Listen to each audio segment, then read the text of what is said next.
अस्सलाम वालेकुम, welcome back to my channel. आज मैं आप लोगों के लिए बहुत मज़े के मिक्स वेजिटेबल पकौड़ा की रेसिपी लेकर आई हूँ, जो कि बहुत मज़े के और एक्स्ट्रा क्रिस्पी होते हैं। पकौड़े और क्रिस्पी ना हो तो वो मज़ा नहीं आता है। तो आज आप लोगों के साथ टिप भी शेयर करूँगी कि हम पकौड़ों में ऐसा क्या डालें कि जिससे हमारे पकौड़े बहुत ज़्यादा क्रिस्पी हों। तो सबसे पहले आप सबको रमज़ान की बहुत बहुत मुबारक हो। और अगर आप मेरे चैनल पर न्यू हैं और अभी तक आपने सब्सक्राइब नहीं किया तो रमज़ान की मज़े मज़े की रेसिपीज़ के लिए जल्दी से कर लें सब्सक्राइब मेरे चैनल को विद द बेल आइकॉन, ताकि आपको हर आने वाली लेटेस्ट वीडियो का नोटिफिकेशन टाइम से मिलता रहे। तो सबसे पहले मैंने यहाँ पे एक अदद बड़े साइज़ का आलू ले लिया था और उसको हमने लंबाई में कट करना है और बिल्कुल बारीक वेजिटेबल्स को कट करना है।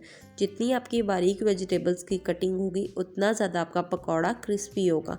तो ये इसके अंदर मैंने बंद गोभी डाल दी है 1 कप, और एक मैंने बड़ी साइज़ का आलू लिया था, और अब मैं इसमें डाल रही हूँ 1 कप ही पालक मैंने थोड़ी सी ज़्यादा ली थी, कप भर के लिया था मैंने पालक का। और ये मेरे पास आधा प्याज है, प्याज आपने कम ऐड करना है। और इसके बाद जो है वो इसमें मैं डालूँगी फ्रेश गार्लिक, आप गार्लिक पेस्ट भी यूज़ कर सकते हैं। और ये फ्रेश धनिया है 1 टेबल स्पून।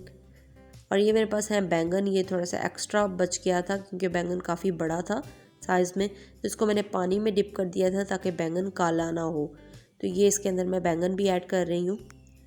ये पकौड़े बहुत मज़े के और बहुत क्रिस्पी बनते हैं, और इसके अंदर मैं क्रिस्पी होने के लिए इसमें डालूँगी चावल का आटा। चावल के आटे से बहुत ज़्यादा पकौड़े क्रिस्पी बनते हैं। अब इसमें ज़ीरा डाल रही हूँ मैं 1 टेबल स्पून, और कुटा हुआ धनिया 1 टेबल स्पून। और इसमें कुछ स्पाइसेस हैं, 1 टीस्पून गरम मसाला है, ज़ीरा पाउडर है 1 टीस्पून, और इसमें जाएगी कुटी हुई लाल मिर्च 1 टेबल स्पून। इसके बाद इसमें मैं डालूँगी अनारदाना, जिससे बहुत मज़े का टेस्ट आता है पकौड़ों में। तो ये 1 टेबलस्पून अनारदाना और 1 टेबलस्पून खुश्क मेथी, जिसे हम कसूरी मेथी भी बोलते हैं। चिकन पाउडर में डाल रही हूँ 1 टेबलस्पून, इससे बहुत अच्छा फ्लेवर एंड टेस्ट आता है। सबसे पहले तमाम इंग्रेडिएंट्स को हम अच्छे तरीके से मिक्स कर लेंगे। और इसके बाद इसमें मैं डालूँगी बेसन। अच्छा, बेसन का यूज़ आपने बहुत कम करना है, मैं सिर्फ 4 से 5 टेबलस्पून बेसन डाल रही हूँ।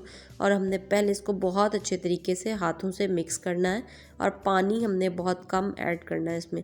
आई थिंक मैंने 3 से 4 टेबलस्पून सिर्फ पानी के ऐड किए थे। और हमने सिर्फ इसको इस तरह से इस कंसिस्टेंसी में रखना है, अपना पतला बिल्कुल भी नहीं करना है। तो ये देखें, ज़बरदस्त सा हमारा रेडी हो चुका है, और इस तरह के बस हमें पकौड़े बनाने हैं।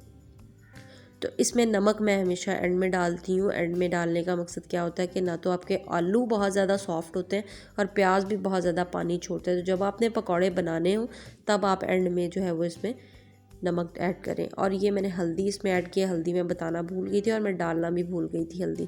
खैर, कभी नहीं, रोज़े के साथ साथ इस तरह कभी हो भी जाता है, तो खैर है। पकौड़े का मिक्सचर हमारा रेडी हो चुका है। ऑयल हमने पहले अच्छे तरीके से गर्म करना है। ऑयल बहुत ज़्यादा गर्म नहीं होना चाहिए, बस हल्का हल्का सा ऑयल गर्म हो और आपने इसके अंदर पकौड़े डाल देने हैं। उससे क्या होता है कि जितने लो फ्लेम पे आपके पकौड़े फ्राई होते हैं उतना ज़्यादा पकौड़ा लेट टाइम तक, मतलब काफ़ी देर तक क्रिस्पी रहता है।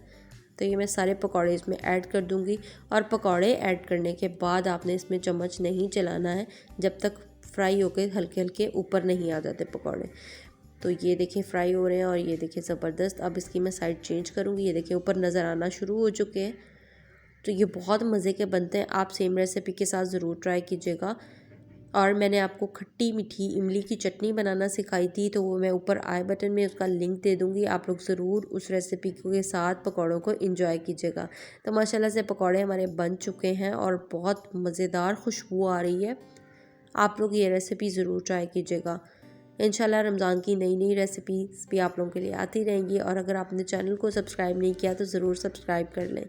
तो ये पकौड़ा मैं एक लेती हूँ और आपको इसको टेस्ट करके बताती हूँ। अब आप सोच रहे होंगे कि इसका रोज़ा और ये टेस्ट कर रही है, तो नहीं, ये मैंने इफ्तारी के बाद वीडियो जो है वो एडिट की थी। तो ये मैं आपको खा के दिखाती हूँ। बहुत मज़े के थे पकौड़े और बहुत ज़बरदस्त क्रिस्पी। आप लोग एक बार इस रेसिपी से ज़रूर ट्राई कीजिएगा। तो जाते जाते वीडियो को लाइक ज़रूर कर दीजिएगा, बिल्कुल फ्री है लाइक और सब्सक्राइब का बटन। बस आपको कमेंट्स में थोड़ा सा लिखना पड़ेगा कि your all recipes is too good. तो ये होती है मोटिवेशन। तो इसी के साथ मुझे दीजिए इजाज़त। अपना बहुत सारा ख्याल रखिएगा। अल्लाह हाफिज़।